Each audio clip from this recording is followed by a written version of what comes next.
The Book of Exodus.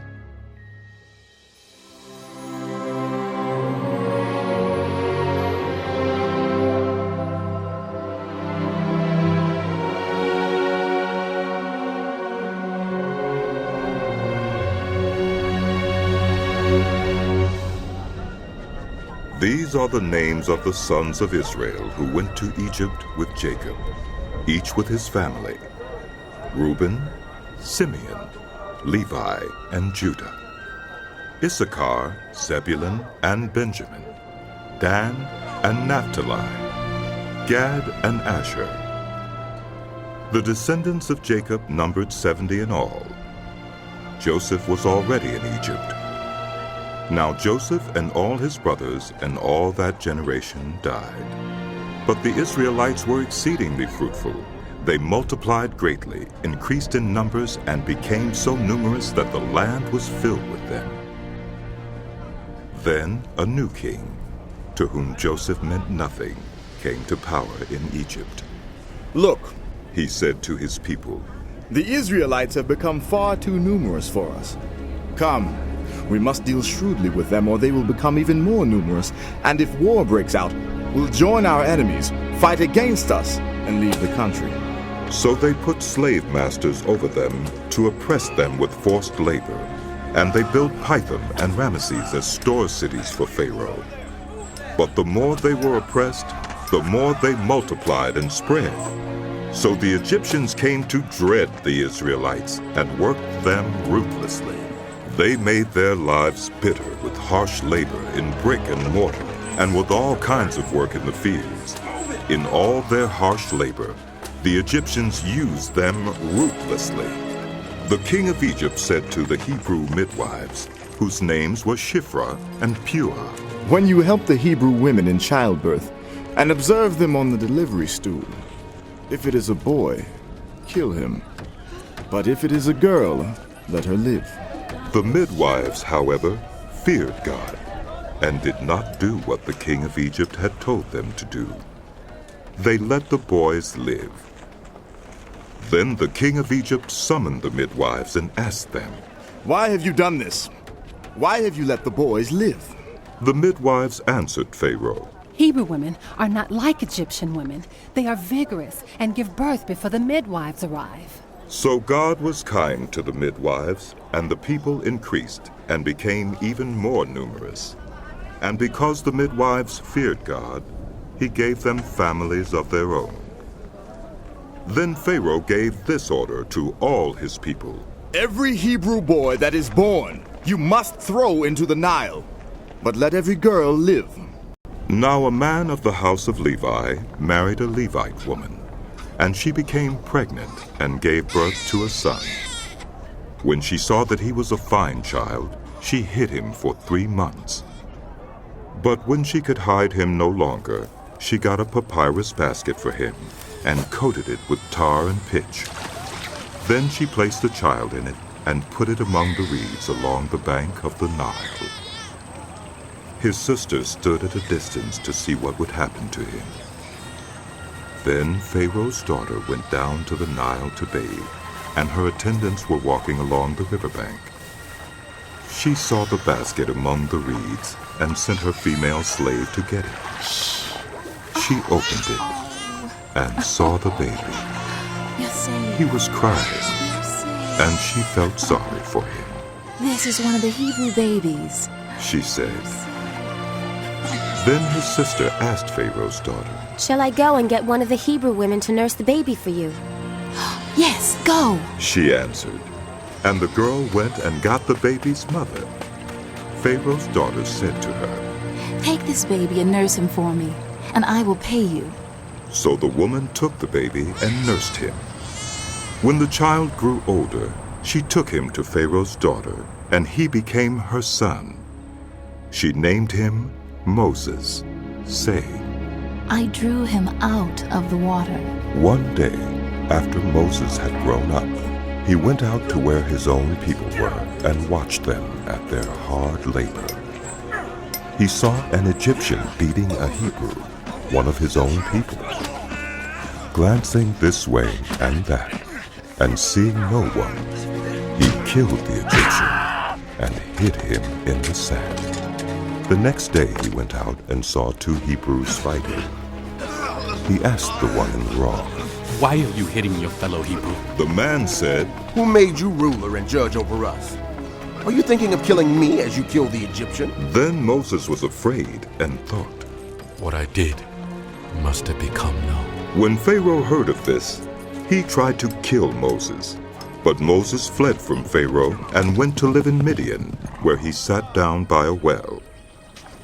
Now a priest of Midian had 7 daughters, and they came to draw water and fill the troughs to water their father's flock. Some shepherds came along and drove them away. But Moses got up and came to their rescue and watered their flock. When the girls returned to Reuel, their father, he asked them, "Why have you returned so early today?" They answered, An Egyptian rescued us from the shepherds. He even drew water for us and watered the flock. "And where is he? he asked his daughters. Why did you leave him? Invite him to have something to eat." Yes. Moses agreed to stay with the man who gave his daughter Zipporah to Moses in marriage.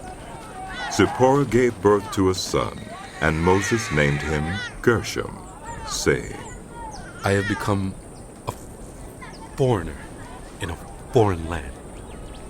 During that long period, the king of Egypt died. The Israelites groaned in their slavery and cried out, and their cry for help because of their slavery went up to God. God heard their groaning, and he remembered his covenant with Abraham, with Isaac, and with Jacob. So God looked on the Israelites and was concerned about them. Now Moses was tending the flock of Jethro, his father-in-law, the priest of Midian, and he led the flock to the far side of the wilderness and came to Horeb, the mountain of God. There the angel of the Lord appeared to him in flames of fire from within a bush. Moses saw that though the bush was on fire, it did not burn up.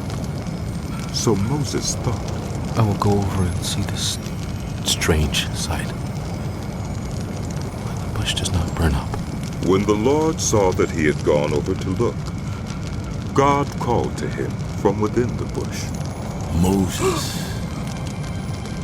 Moses." And Moses said, Here I am. "Do not come any closer. God said, Take off your sandals, for the place where you are standing is holy ground.